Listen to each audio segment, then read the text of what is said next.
Welcome to the Cabral Concept, where board-certified naturopath and integrative health practitioner Dr. Stephen Cabral shares how he was diagnosed at the age of 17 with a life-altering illness and given no hope for recovery. It was only after studying and traveling all over the world did he discover how to combine ancient Ayurvedic healing practices with state-of-the-art naturopathic and functional medicine to fully rebalance the body and re-energize it with life. It's time to discover how to get well, lose weight, and finally feel alive again. And now, here's your host, Dr. Stephen Cabral. Welcome back, everyone. Great to have you here today on our Wellness and Weight Loss Wednesday, where the topic that we will be focusing on today is the exact gut healing and digestive plan I use with all new wellness-based clients. Now, of course, it is customized for the individual, but you have to start with a foundation. So I'm actually going to take you through the 9 questions that I ask all gut wellness-based clients and that our team does as well, and then how we move through the progression of what that individual wellness client needs in order to be able to fix their bloating or acid reflux or gas or constipation or loose stool or anything to do with the overall digestive tract. So love to be able to take you through this today. It's also for our amazing integrative health practitioners to help them clearly steer their clients in the right direction as well.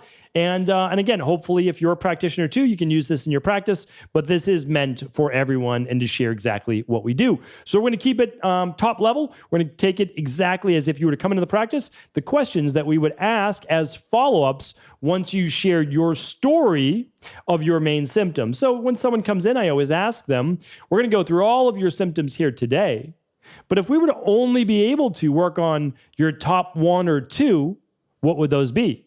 And I allow people to think about that for a second. Wow, I've got all these different symptoms and all these issues. What if I could only name 1 or 2? Okay, tell me what those are, because now I know those are the ones that we have to fix and the symptoms very quickly, right? We can be working on the long-term rebalancing, but we have to help them with those symptoms.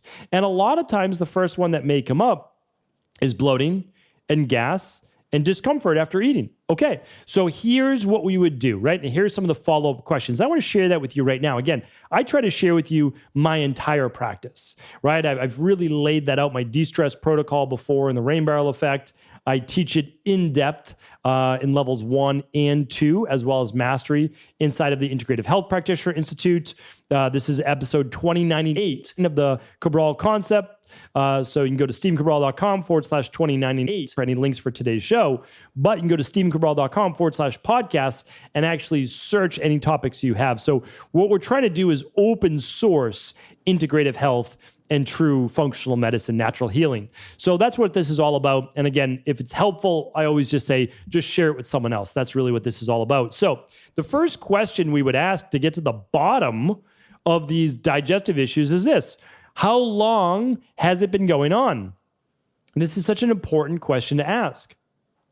How long have you had these digestive issues?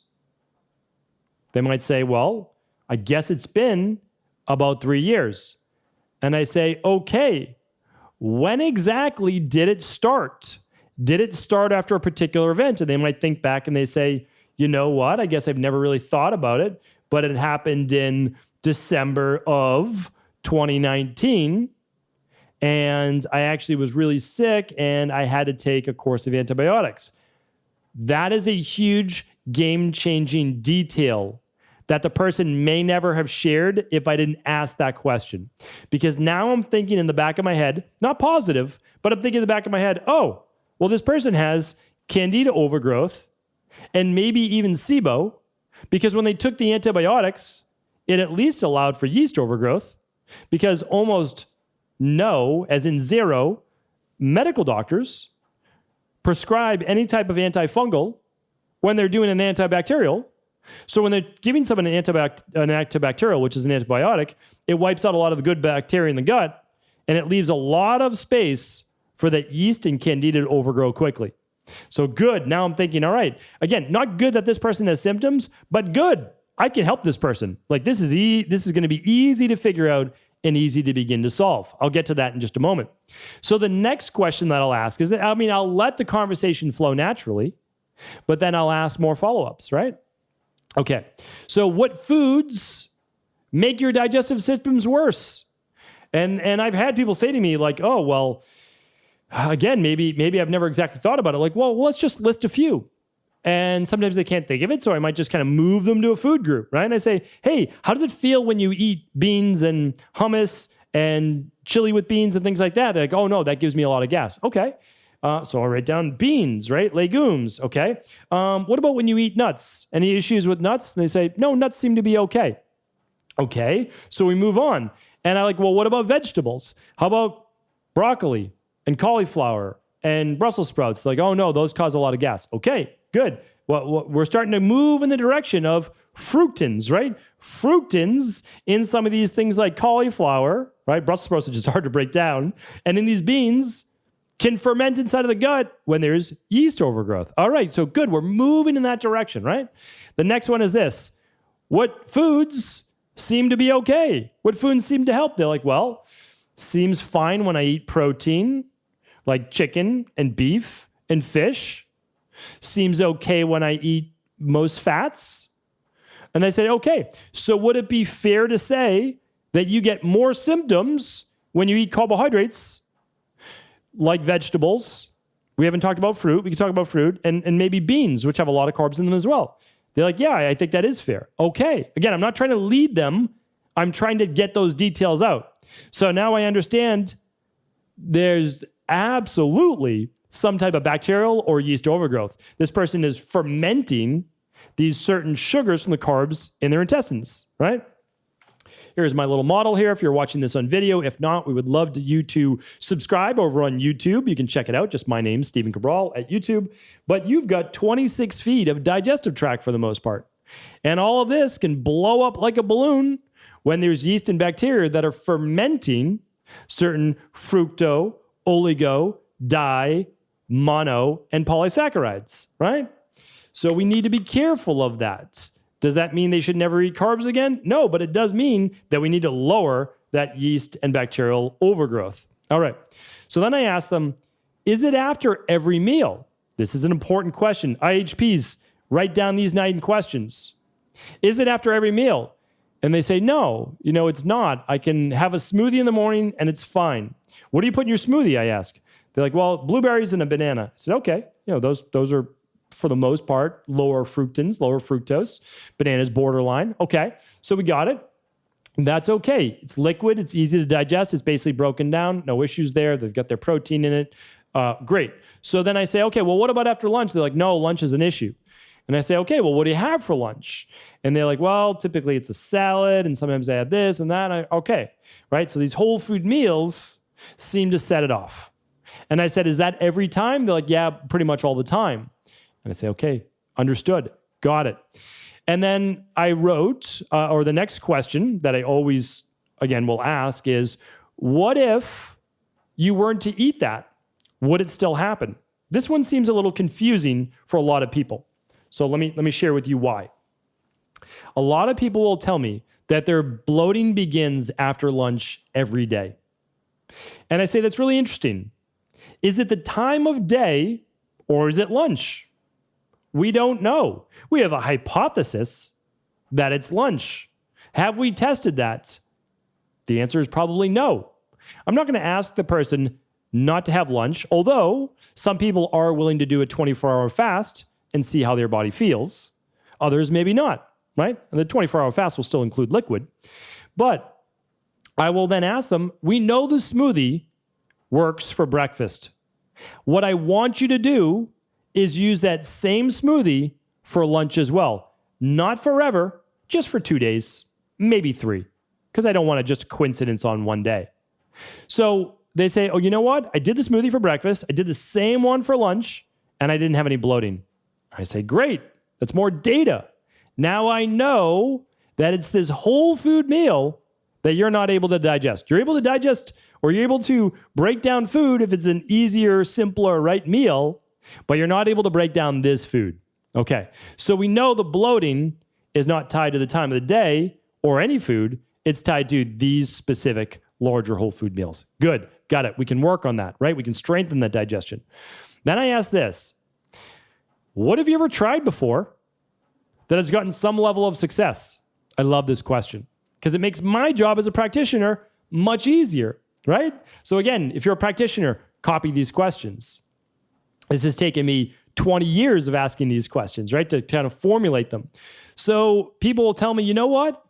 I went on vacation and actually I want to share that with you next. So I'll share that with you in just a moment because that happens so often you'd be shocked. So they might say this, well, I went on a low carb diet. It wasn't sustainable for me, they'll say, but I went on a low carb diet where I mainly just ate protein and some fat and I didn't have any bloating or gas. But it's not something that they maybe wanted to do, or they knew that that was an underlying root cause. I say, okay, understandable. Got it. That makes sense. And I'll ask, hey, is there anything else you did? They say, well, I've done a 2-day fast before and I felt good on that. Okay, good. So when we're not putting in these fermentable carbs, you feel better. All right. Anything else? I always ask, like, is there another one? And they say, well, no, maybe that's all I can think of. Or they said, I did juicing for 2 days and that worked. Okay, great. Because again, it's simple to digest. There's nothing really to break down. There's not a lot fermentable there unless it's certain types of fruits that are more fermentable, right? Okay. Then I always ask, was there a period of time since December 2019 when you got some relief? Like, has there ever been a time when you got some relief besides the diet that you just mentioned to me? And they might say something like, and again, this is common. They might say, well, I went on vacation about 2 months ago and I actually wasn't really watching what I was eating and I didn't have any digestive issues, very little bloating. Why is that? And this is really interesting. And it's the way that stress plays a greater factor into digestion as well. Meaning the yeast and the bacteria is probably still there. But what allowed them to have less symptoms, right? They probably had some symptoms, but just not to what they typically have, is they were able to be more relaxed, which enabled their enteric nervous system, which is the nervous system of the digestive system, it has its own nervous system, allowed it to be calmer, which then allowed better hydrochloric acid production, pepsin production, pancreatic enzymes, bowel motility, etc. Right? So that's an important one for me to look at as well. That's really, really interesting. And the last question I ask is this. I always say this, and I love this one too, so please do copy this. If you had to guess, what do you think the issue is with your digestive system? Now, you might get some people, if you have a good relationship with them, like, well, that's your job. You're supposed to figure it out. I say, I know it's my job. I know I'm supposed to figure it out, and I think we're there. However, what do you think it is if you had to guess? And they might say, well, I have no idea, right? Because they very well may not, because maybe they would have already done it, right? Or they might say, it really does seem that I have an issue with carbohydrates. And that seems to be the big issue. Now, as an integrative health practitioner, that it's not the carbohydrates, that it's the imbalanced yeast overgrowth and bacterial overgrowth.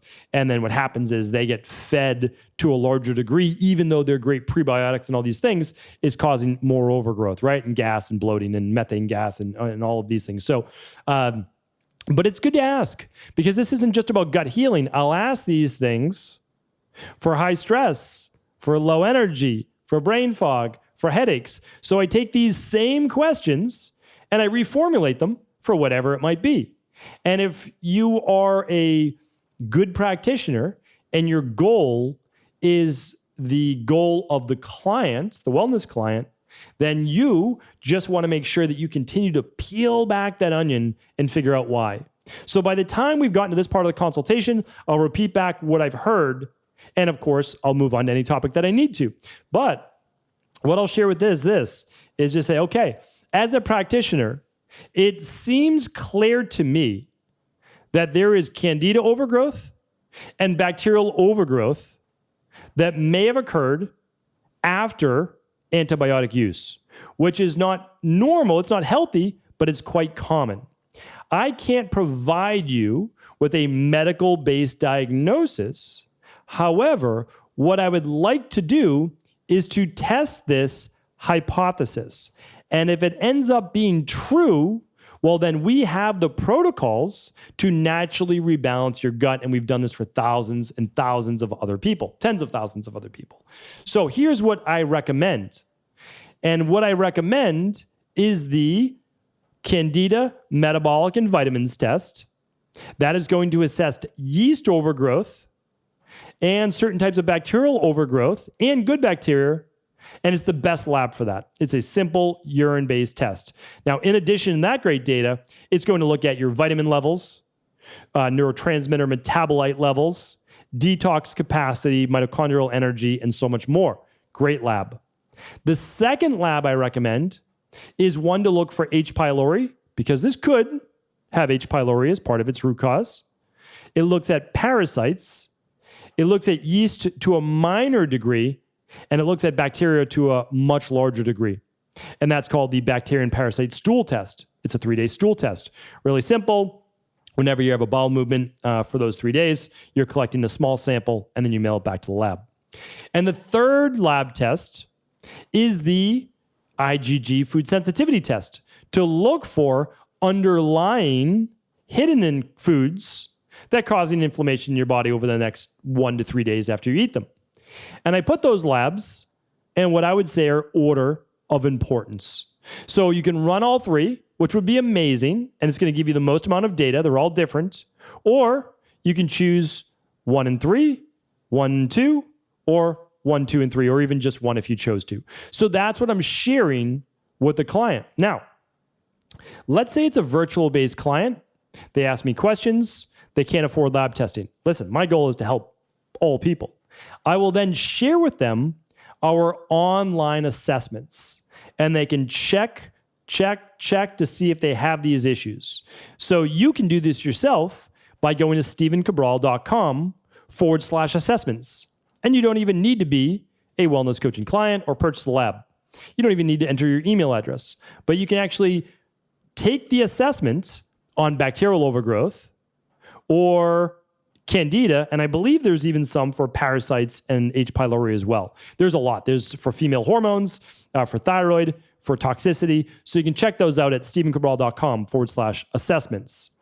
So then after we get the lab results back, what are we going to do? Well, if we see parasites, we're going to be doing a parasite rebalancing protocol. If we see H. pylori, we're going to be doing an H. pylori rebalancing protocol.